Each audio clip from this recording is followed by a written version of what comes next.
Cinema ఇండస్ట్రీలో trend ఏంటంటే pan India movies ట్రెండే నడుస్తుందనమాట. So, ప్రతి లాంగ్వేజ్ నుంచి పక్కాగా పాన్ ఇండియా సినిమాలైతే అందరూ తీస్తున్నారు. ప్రతి హీరో పాన్ ఇండియా క్రేజ్ సంపాదించుకోవడం కోసం ట్రై చేస్తున్నారనమాట. సో, ముందుగా చూసుకున్నామంటే బాలీవుడ్ నుంచి ఎక్కువ పాన్ ఇండియా మూవీస్ వచ్చాయన్నమాట. బాలీవుడ్లో ఏంటంటే ఒక గ్రాండ్ హై బడ్జెట్‌లో ఒక మూవీ తీశారంటే దాన్ని మన తెలుగు గానీ, తమిళ్ గానీ, లేదంటే కన్నడ గానీ ఇలా అన్ని భాషల్లో డబ్ చేసి రిలీజ్ చేసేవాళ్ళనమాట. సో, ఆ తర్వాత ఏమైందంటే మన టాలీవుడ్ నుంచి కూడా కొన్ని సినిమాలు వెళ్ళడం స్టార్ట్ చేశాయి. సో, బాహుబలి సినిమాతో ఏంటంటే మన టాలీవుడ్ సత్తా ఏంటో మొత్తం వరల్డ్ వైడ్ తెలిసిందనమాట. సో, ఒక్కసారిగా పాన్ ఇండియా ప్రాజెక్ట్స్‌కి అక్కడి నుంచి ఊపు అందుకుందనే చెప్పాలన్నమాట. ఆ తర్వాత ఏంటంటే కన్నడ ఇండస్ట్రీ నుంచి కానీ, తమిళ్ ఇండస్ట్రీ నుంచి కూడా పాన్ ఇండియా సినిమాస్ వచ్చాయన్నమాట.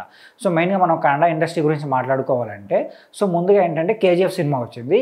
కేజీఎఫ్ సినిమా మంచిగా హిట్ అయింది అన్ని భాషల్లో. అటు హిందీ, తెలుగు, సో తమిళ్ అన్ని భాషల్లో మంచిగా హిట్ అయిందనమాట. ఆ తర్వాత కేజీఎఫ్ 2 వచ్చి మొత్తం ఒక్కసారిగా బాక్స్ ఆఫీస్‌ని రేంజ్ మార్చేసింది. కన్నడ ఇండస్ట్రీ నుంచి వచ్చిన ఫస్ట్ 1000 crore మూవీస్ అనమాట కేజీఎఫ్ 2. అయితే ఆ తర్వాత రిషబ్ శెట్టి గారు కాంతార సినిమా తీశారనమాట.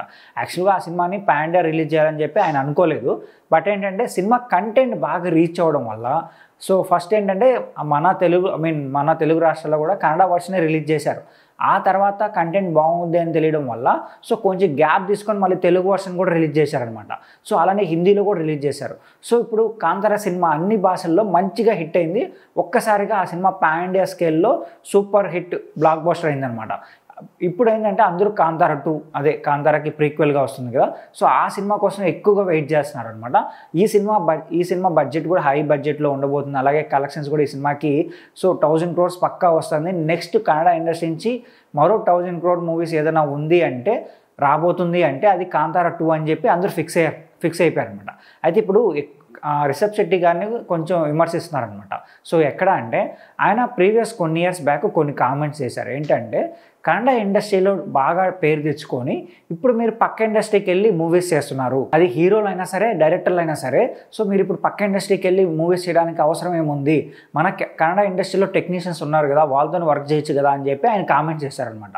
ఆ టైంలో ఏంటంటే ప్రశాంత్ నీల్ గారు ఎక్కువగా మన బయట ఇండస్ట్రీకి సంబంధించిన హీరోలతో వర్క్ చేసేవాళ్ళు అనమాట. లైక్ ఇప్పుడు సలార్ సినిమా ప్రభాస్ గారితో చేశారు కదా. సో అట్లా ఆయన ఎక్కువగా టాలీవుడ్ ఇండస్ట్రీకి సంబంధించిన హీరోలతో వర్క్ చేయడానికి ఆయన ఇష్టం చూపించేవారు అనమాట.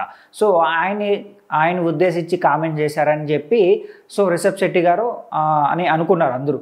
సో రిషబ్ శెట్టి గారు ఏంటంటే ఆయన ఉద్దేశించి కామెంట్ చేశారేమో అని చెప్పి అప్పుడు ఆ టైంలో న్యూస్ బాగా వైరల్ అయిందనమాట. సో అది ఆయన చెప్పడం జరిగింది. అయితే ఇప్పుడు ఏమవుతుందంటే రిషబ్ శెట్టి గారే ఇప్పుడు పక్క ఇండస్ట్రీలో వర్క్ చేస్తున్నారు. ఇప్పుడు తెలుగు చూసుకున్నామంటే జై హనుమాన్ సినిమాలో వర్క్ చేస్తున్నారు. సో అటు బాలీవుడ్ చూసుకున్నామంటే సో ఛత్రపతి శివాజీకి సంబంధించిన ఒక పోస్టర్ కూడా రిలీజ్ చేశారు. ఆ మూవీలో కూడా వర్క్ చేస్తున్నారనమాట. సో ఇప్పుడు ఫ్యాన్స్ ఏమంటున్నారంటే అలాగే ఆ కన్నడ ఇండస్ట్రీకి సంబంధించిన వాళ్ళు ఏమంటున్నారంటే మీరు అప్పుడు ఆ కామెంట్స్ చేశారు కదా బాలీవుడ్, ఆయన ఇంకో మాట కూడా అన్నాడు, బాలీవుడ్ వాళ్ళు మన పురాణాలని కొంచెం కించపరుస్తున్నారు, వాళ్ళకి తీయడం తెలీదు అని చెప్పారు. బట్ ఇప్పుడు అదే బాలీవుడ్తో ఆయన వర్క్ చేస్తున్నారనమాట. సో ఏంటంటే ఇప్పుడు వాళ్ళు విమర్శిస్తున్నారు, కన్నడ ఇండస్ట్రీకి సంబంధించిన సినీ అభిమానులందరూ విమర్శిస్తున్నారు. ఏంటంటే మీరు ఆ రోజు ఆ మాటలు మాట్లాడినారు, మరి ఇప్పుడేమో వేరే ఇండస్ట్రీకి సంబంధించిన సినిమాల్లో యాక్ట్ చేస్తున్నారు, మరి ఇది ఎంతవరకు కరెక్ట్ అని చెప్పి సో వాళ్ళు అడుగుతున్నారు. బట్ చూద్దాం మరి. సో అంటే పక్క ఇండస్ట్రీలో వర్క్ చేయడం అనేది తప్పు కాదనుకోండి. సో ఏంటంటే ఎప్పుడైనా మన పక్క ఇండస్ట్రీలో వర్క్ చేసినప్పుడే కొంచెం అన్ని భాషల్లో అందరూ కలిసికట్టుగా అలాగే మన బాక్స్ ఆఫీస్ అలాగే మన కలెక్షన్స్ కూడా ఇండియా వైడ్గా ఇంకా బాగా పెరుగుతాయి అన్నమాట. సో అది కొంచెం అర్థం చేసుకుంటే బాగుంటుంది. చూద్దాం మరి ఒకవేళ దీనిపైన ఇంకా ఎక్కువ ఇష్యూ చేస్తారో లేదంటే దీన్ని అలా వదిలేస్తారనేది.